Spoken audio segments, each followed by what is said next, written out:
रही होगी स्लाइड, जिस स्लाइड में बहुत सारे प्रश्न आपको अभी मैं दिखाऊंगा, और ये वो प्रश्न हैं जो 14 दिसंबर 2025 को आयोजित एमपीपीएससी के एफएसओ यानी कि फूड सेफ्टी ऑफिसर, खाद्य सुरक्षा अधिकारी के प्रश्न पत्र पे डायरेक्ट या तो हमारे क्लास नोट्स से आए थे या हमारे डिस्कशंस या टेस्ट से आए थे। वैसे मोस्ट ऑफ द क्वेश्चंस वो हैं जो इजीली आपको क्लास नोट्स में आपके टेस्ट में मिल जाएंगे। ठीक, मैं आपको बहुत सारे क्वेश्चंस दिखाऊंगा, उनके करेक्ट आंसर्स भी बताऊंगा, उस पर हम डिस्कशंस भी करेंगे।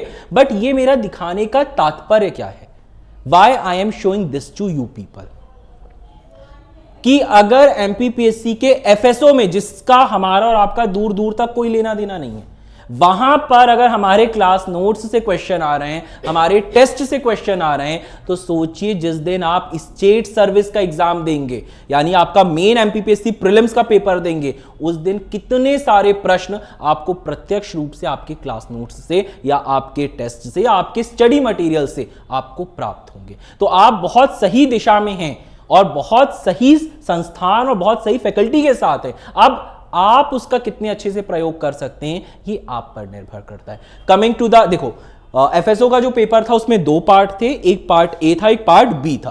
पार्ट बी जो था वो सब्जेक्ट स्पेसिफिक था, लेकिन उस सब्जेक्ट स्पेसिफिक में भी हमारे एमपीपीएससी मेंस का जो पेपर 3A है इकोनॉमिक्स वाला, उसकी यूनिट नंबर 1 से, और एमपीपीएससी मेंस की 3B वाली जो यूनिट है प्लस प्रीलिम्स की जो यूनिट है ना, यानी कि आपके साइंस वाले पेपर से और साइंस वाली यूनिट से, वहां से भी प्रश्न थे। और अगर मैं पार्ट ए की बात करूं जो बेसिक जीके का पोर्शन है, वहां पे तो आपको ट्राइब्स से, है ना, इकोनॉमिक्स से, आपके एमपी हिस्ट्री से प्रश्न डायरेक्ट टू डायरेक्ट आपके क्लास नोट से मिलेंगे।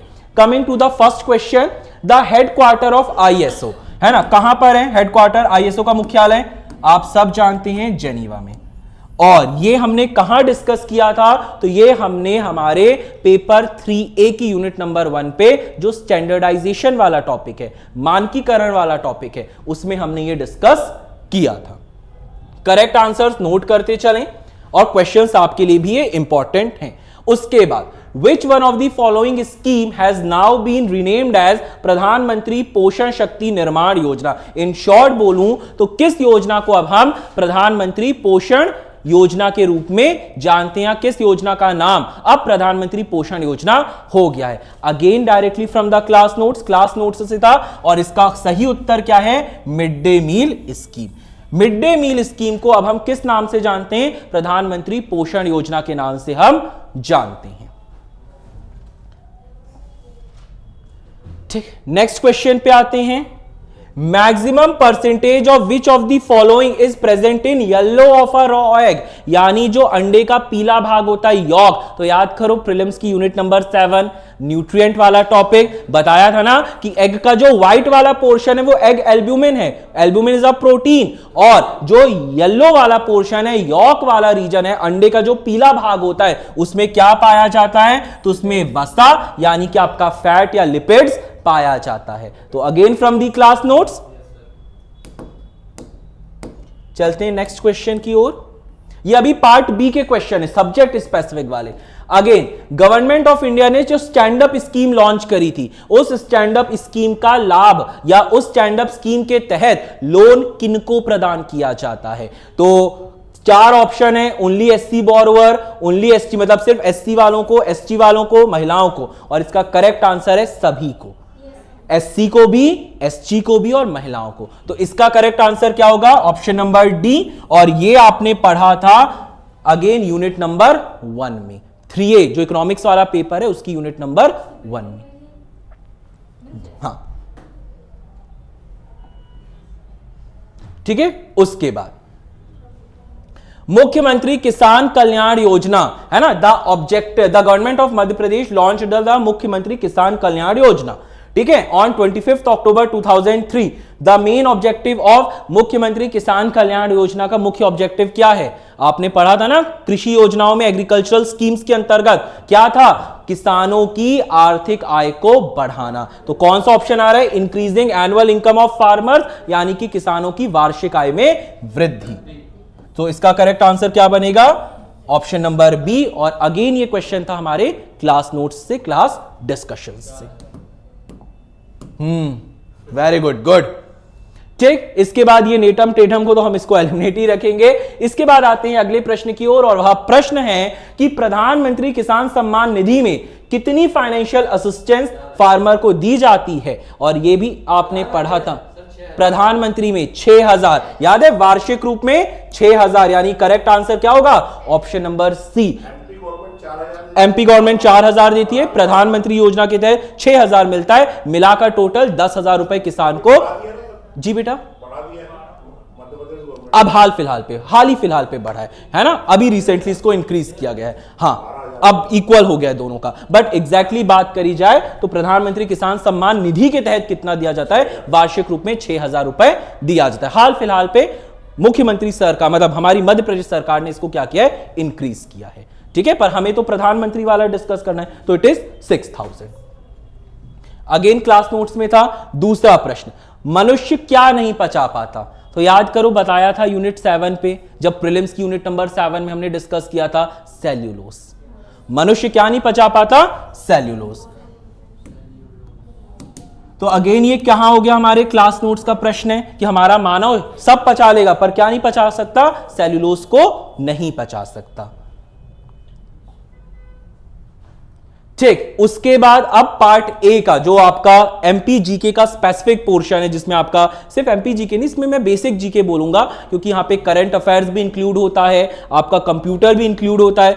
ठीक है, तो इन मध्य प्रदेश बिदरी इज रिलेटेड, तो आगे मैं आपको दिखाऊंगा, हमारे टेस्ट में भी ये क्वेश्चन था, बिदरी पूजा किससे रिलेट है? तो आप लोगों ने मेरे साथ पढ़ा है ना, क्लास नोट्स में भी, क्लासेस में भी, इवन कि आपने मेरे साथ ये टेस्ट में भी सॉल्व किया है कि बिदरी पूजा किससे संबंधित है? कहीं ना कहीं एग्रीकल्चरल फेस्टिवल से। याद करिए, हमने पढ़ा था टेस्ट में एक क्वेश्चन कि गोंड जनजाति द्वारा बिदरी पूजा किस महीने मनाई जाती है? तो बिदरी पूजा जो होती है वो जेठ के महीने पे, है ना। अब जेठ के महीने पे क्यों मनाई जाती है, जिसको ज्येष्ठ बोलते हैं, तो वो इसलिए मनाई जाती है ताकि इंद्रदेव खुश हो तो धरती पर वर्षा करें, और जब धरती पर अच्छी वर्षा होगी तभी तो खरीफ की फसलों को बोया जाएगा। तो इसलिए एग्रीकल्चरल फेस्टिवल से रिलेटेड ये प्रश्न था। नेक्स्ट क्वेश्चन, संविधान के किस अनुच्छेद द्वारा अनुसूचित जनजातियों के शैक्षणिक व आर्थिक हितों के रक्षा तथा उन्हें सामाजिक अन्याय से बचाने का प्रावधान है? ठीक है, जो न्यू स्टूडेंट्स हैं जिन्होंने ट्राइब्स नहीं पढ़ी होगी, तो आप लोग मेरे पूरे ट्राइब्स के लेक्चर ऑलरेडी यूट्यूब पे अपलोड हैं, मेरे एमपी हिस्ट्री के लेक्चर्स यूट्यूब पे अपलोड हैं, आप वहां से क्रॉस चेक कर सकते हैं। हर एक चीज जो यहां पे पेपर 3 के जो पार्ट ए पे थी एफएसओ के, ये सब हमारे क्लास नोट से था। और इसका करेक्ट आंसर बनता है आर्टिकल 46, है ना, अनुच्छेद 46 डीपीएसपी में, है ना, राज्य के नीति निर्देशक तत्व में अनुच्छेद 46 क्या कहता है कि अनुसूचित जनजातियों के शैक्षणिक आर्थिक हित तथा उन्हें सामाजिक अन्याय से बचाने का प्रावधान है। तो again from the class note, जो ट्राइब्स का टॉपिक था, कौन सा? Constitutional provisions related to tribes, है ना, उसमें यह आपको मिलेगा, जनजातियों से संबंधित प्रमुख संवैधानिक प्रावधानों में। इसके बाद दो प्रश्न कि मध्य प्रदेश जनजातीय संग्रहालय की स्थापना किस वर्ष हुई थी? 2013। एग्जैक्ट डेट भी आप लोग बता देंगे क्योंकि आप लोगों ने मेरे साथ पढ़ा है 6 जून 2013, है ना, पर डेट में नहीं जाना है, वर्ष पूछा है तो it is 2013। Again from the class notes एक प्रश्न नेक्स्ट है कि ट्राइबल हेरिटेज ऑफ मध्य प्रदेश, इस पुस्तक को किसने लिखा था? और इसका करेक्ट उत्तर है एच.एल. शुक्ला, है ना। ये भी आप लोगों ने पढ़ा था कि डॉक्टर एच.एल. शुक्ला द्वारा tribal heritage of Madhya Pradesh किताब को लिखा गया है। इसके बाद बहुत बेसिक, बट हमारे टेस्ट में भी हमने इस क्वेश्चन को देखा है, और यह प्रश्न है कि मध्य प्रदेश की किस जनजाति के साथ पिथौरा चित्रकला का संबंध है? तो पिथौरा चित्रकला का संबंध भील जनजाति से। क्या? एमपीपीएससी में ये क्वेश्चन देखा मैं बार-बार, इसमें भी देख रहा हूं। बहुत बेसिक, जब आयोग पूछता है ना तो बहुत बेसिक क्वेश्चन पूछता है, और फिर कई बार ऐसे प्रश्न भी पूछता है जो टोटली बाउंसर्स होते हैं, तो इसीलिए मैं हमेशा कहता हूं कि जब भी कोई प्रश्न को अटेम्प्ट करें, इस पूरे, मतलब अगर कोई प्रश्न आपसे बन रहा है तो ये मान के चलिए वो सबसे बन रहा है, और ये कॉन्फिडेंस लेके आइए कि जो प्रश्न आपसे नहीं बन रहा वो किसी से भी नहीं बन रहा, क्योंकि अगर ये कॉन्फिडेंस रखेंगे तो एटलीस्ट आपको पेपर सॉल्व करने पे इजी होगा। वरना कई बार क्या होता है कि हम एक क्वेश्चन के चक्कर पे अपना बाकी पेपर भी बिगाड़ लेते हैं। अगेन पेपर एफएसओ के पेपर में पार्ट ए का प्रश्न जो हमारी जनसंख्या से रिलेट करता है, और मैंने हमेशा बोला है कि ट्राइब्स से क्वेश्चन आएगा, है ना, आपकी इकोनॉमिक सर्वे से क्वेश्चन आएगा, आपकी जनसंख्या से एक प्रश्न आएगा, कंप्यूटर की बेसिक चीजों से प्रश्न आएगा, ठीक है, करंट अफेयर्स में आपके स्पोर्ट्स और प्राइजेस से प्रश्न आएगा, और अगेन जनसंख्या से प्रश्न है ना, कि 2011 की जनगणना के अनुसार अनुसूचित जनजाति की संख्या सर्वाधिक कहां मिलेगी। तो आप लोग जानते हैं कि मध्य प्रदेश का जो पश्चिमी क्षेत्र है, आपका झाबुआ, अलीराजपुर वाला क्षेत्र, यहां पे आपको जनजाति जनसंख्या ज्यादा मिलती है, और ये भी हमने आगे टेस्ट में डिस्कस किया है, जो आपको आगे मिलेगा। Very good, good. उसके बाद मध्य प्रदेश की कौन सी जनजाति स्वयं को खुटिया पटेल कहती है? डायरेक्टली क्लास नोट्स में दिया था बड़े मोटे मोटे अक्षर में कि सहरिया जनजाति स्वयं को खुटिया पटेल कहती है। अगी very good, Khutiya Patel, Raut, Rawat, good,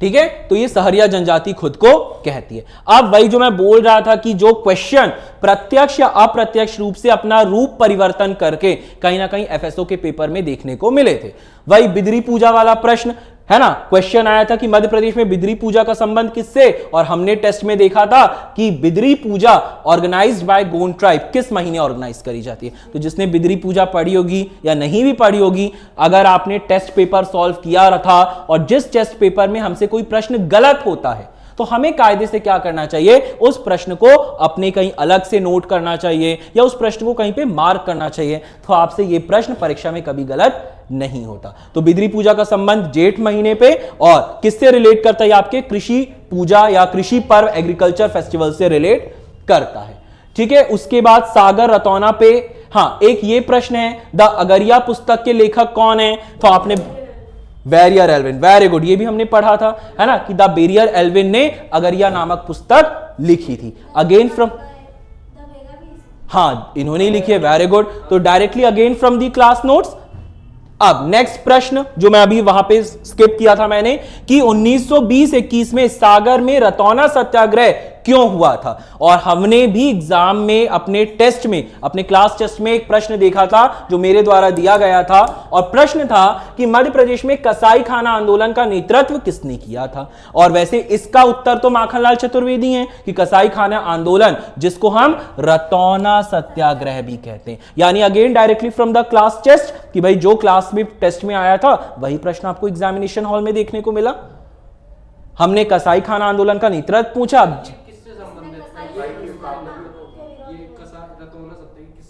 कसाई घर की स्थापना के विरुद्ध, हाँ, वही कसाई खाने से, ठीक है। उसके बाद हमने भी टेस्ट में पूछा था कि in which district of Madhya Pradesh the percentage of tribal population is highest. हमने तो जिला पूछा था, इन्होंने तो सिर्फ क्षेत्र पूछा है। तो हमारा उत्तर बनता है अलीराजपुर, और यहां पर उत्तर बन जाता है पश्चिमी क्षेत्र, क्योंकि आपको पता है कि अलीराजपुर वगैरह मध्य प्रदेश के पश्चिमी क्षेत्र का इलाका है, इजंट इट। तो बहुत सारे प्रश्न प्रत्यक्ष रूप से डायरेक्टली आपके क्लास नोट्स और आपके टेस्ट पेपर से होते हैं। तो आपको इस हजिलाज आईएएस में, आपको इस संस्थान में, और स्पेसिफिकली मेरे द्वारा वही पढ़ाया जाता है, वही बताया जाता है जो आपके एग्जाम के लिए जरूरी है, यानी आप कितने सही मार्गदर्शन में हैं। तो अगर आपको सिलेक्शन लेना है ना, तो निरंतर पढ़ते चलिए। जो भी आपको संस्थान में मेरे द्वारा या अन्य फैकल्टीज द्वारा बताया जा रहा है उस पे अपना बिलीव रखिए, क्योंकि मैं हमेशा एक बात कहता हूं कि जब हम ट्रैवल करते हैं तो हम नहीं जानते कि हमारे बस को, हमारे ट्रेन को कौन चला रहा है, पर फिर भी हम उस इंसान पर आंख बंद करके भरोसा करते हैं कि वो व्यक्ति हमको हमारे डेस्टिनेशन या गंतव्य तक पहुंचा देगा। तो मेरा और आपका रिश्ता तो कई महीनों का हो चुका है ना। तो इतना यकीन रखिए कि अगर आप अपना कॉन्फिडेंस हमारे ऊपर रख रहे हैं, मेरे ऊपर रख रहे हैं, तो आपको मैं भी, है ना, एक प्रॉपर सारथी की भांति आपकी यात्रा में आपको सफल कराऊंगा। मैं भी आपको सिलेक्शन के गंतव्य तक अवश्य पहुंचाऊंगा। क्लियर है? अगर कुछ पूछना है आप लोग को तो आप लोग मुझसे पूछ सकते हैं।